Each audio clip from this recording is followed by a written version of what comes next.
علي يسأل يقول: مشاهدة المسلسلات في رمضان هل تبطل الصيام؟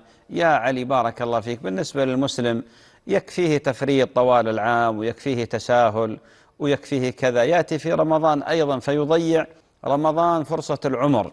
ولذلك إذا جاء رمضان ينبغي للإنسان أن يحرص على أن لا يخرج شهر رمضان إلا وقد غفر له.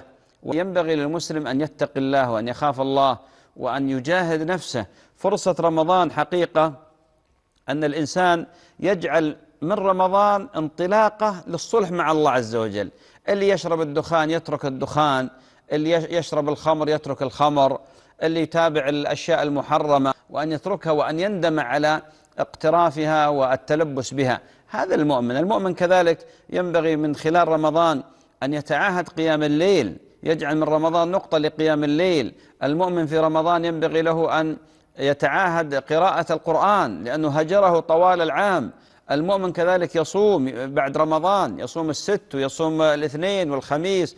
المؤمن يعني الصدقة ليست في رمضان بل يجعلها عادة، ونفسه إلى الصدقات منقادة. هكذا المؤمن ينبغي أن يكون في رمضان وفي غير رمضان.